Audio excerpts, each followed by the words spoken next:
You're looking very summery today. You after? What are you...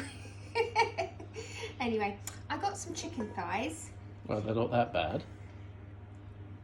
And I'm going to put them in some pasties today. But I'm first of all going to make the pastry for it. And this is a sour cream pastry, which I've adapted because I don't have any sour cream. And I'm going to call it Yoghurt Pastry because I'm going to make it with yogurt.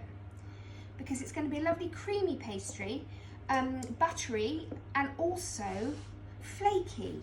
Because the way I make it makes it flaky without all the rollings. It's really, really clever with pastry actually.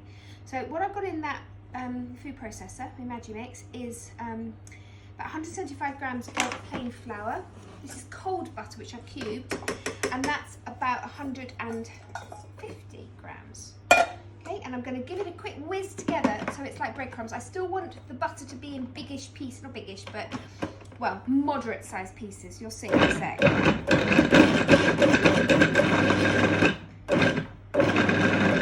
Like that. Okay, so I'm going to show that to you now. That is the size of the pieces I want, okay? So the idea is that that melts in the whole dough of the pastry when it cooks and it leaves little holes and gives it the flakiness. Now, instead of sour cream, I'm going to use yogurt, which is, it makes this pastry really light.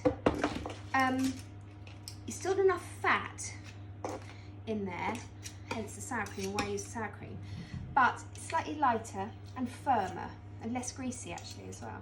So we need 7 tablespoons. Make sure you go completely flat when you're measuring them. I don't want over 7 tablespoons in there because then it'll be too wet. The pastry will be too wet and you can't do what you want to do with it. How many was that? 3. See, I'm going to stop talking now. 4.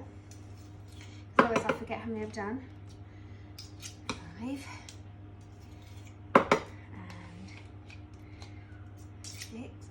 And 6. I thought you females were meant to be able to multitask. You know, across the land now, there's a lot of women who are going, I can't believe he just said that. Yeah, maybe it wasn't the best thing to do.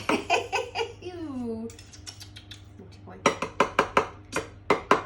I told you this yogurt would come in handy, this massive thing. Oh God.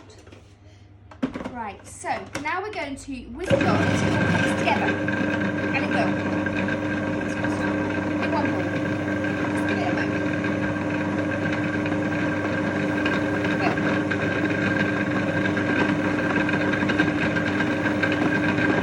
And there we go.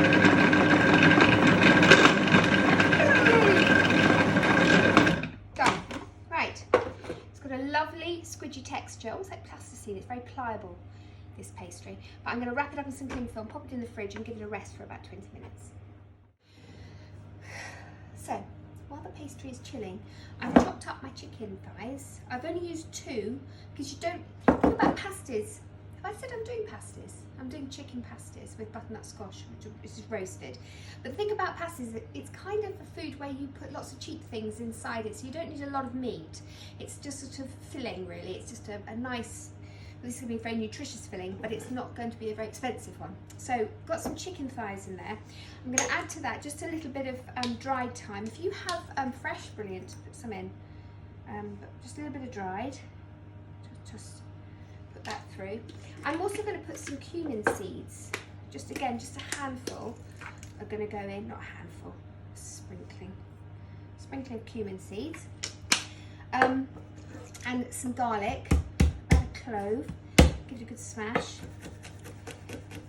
Chop that down. There we go, that goes in. I've got some butternut squash which I've roasted. Just covered it in a little bit of olive oil and roasted it in the oven, but I also sprinkled it with a little bit of smoked paprika as well, so just give it a little bit of a depth of flavour. I'm going to do a little bit of feta cheese because I just put it hanging around and I actually quite like a bit of cheese and everything really. So I'm just going to scatter a little bit of that in. This recipe isn't in my book. There's a pasties recipe in my book which is lamb and caramelised onions and sweet potato using the sour cream pastry with sour cream in it. But this is a bit of an adaptation really, because A, I don't have any lamb, sweet potato, my onions are a bit low, but I do have chicken thighs and some feta. So I thought, let's give it a go. And also, just a few chickpeas. The rest of it I'll probably use to make a hummus, I'd say, because it's always good to have a bit of that in the fridge. So we'll just put a few of these, again, just to bulk it out. So are these going to be Cornish or Devon pasties? Because isn't there the way of crimping them? But you crimp upwards for Devonshire, apparently, and flip over. Devonshire. Devonshire. And Cornish is... Cornwallshire. Cornwallshire is over. It's over. Flipped over. Whatever you do, you upset people. So just, it's like with the jam and the cream thing is on a scone, isn't it? Which way do you do it? I just keep quiet. Best.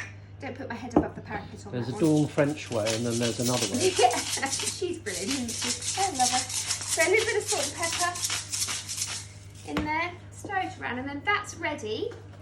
Once my pastry's ready, which I'll roll out, make them into the pasties, and then we'll bake the babies in the oven. So I've just rolled out the pastry job, as you can see.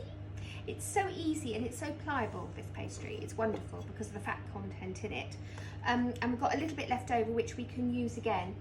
When you reuse it, treat it like puff pastry, so just layer it up with all the offcuts. Don't squidge them all together because it just overworks it, and also it just makes it easier to roll when it is in layers, and also it doesn't sort of squash the air out that you've got from when you've mixed it up together. So I've got 4 little circles, as you can see. Just cut around a plate for them, and each one's going to be a pasty. So I'm just going to put a little bit more flour surface because I don't want these to stick. That's the last thing I need, is these to stick, because it's quite warm today, isn't it? Quite nice out there. We can do a bit of sunbathing later. Yeah. Yeah? That'll be fun for everyone. You're going to get your chicken thighs out. So am. Right, so in the heart, I just kept the chicken mixture. I also added, I added cumin seeds. What I did do as well was add a tiny bit of cumin, ground cumin in there as well. And you can smell the seasoning. You don't want to taste it because it's raw chicken, but you can smell, and you can smell that there's actually quite enough in there. It's got a lovely pungency to it. So just place some mixture. I've got enough here actually for more than 4 pasties. When I work something out, I'll do something with them. I'll probably be able to roll out of there. So just distribute. You don't want a huge amount, okay, because you've got to be able to fold these over. But make sure you get enough of everything in there, so everyone gets a bit of chicken and a bit of feta, chickpea, that sort of thing goes in. Now, do you remember I had an egg white left over the other day? I don't know, you probably don't remember. Yes, put it in a freezer bag. I put it in a freezer bag, so I'm going to use that just to seal. And I'm not going to waste another egg because I haven't got enough eggs. I've got 2 in there, so I don't want to waste another egg just by glazing it. So I'm actually going to use the egg white to do that. So just get it out. You can hear somewhere. I've got a brush. So I just kept it in this little bag, it's a freezer bag. So I'm just going to use that.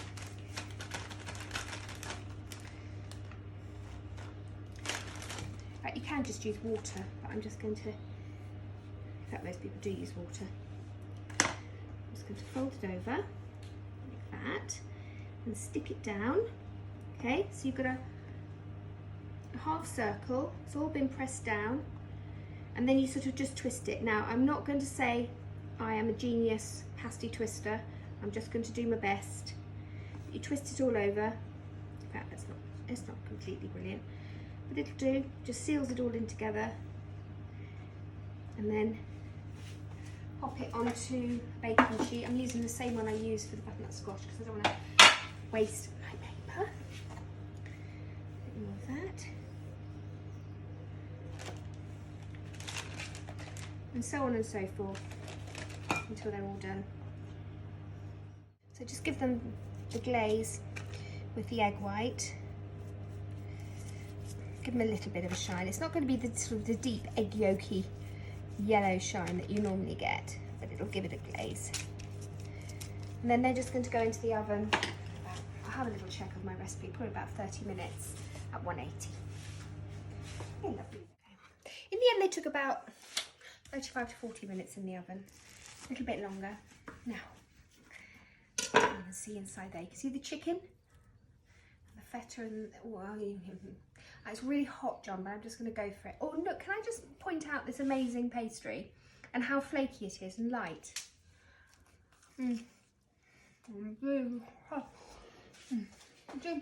Oh,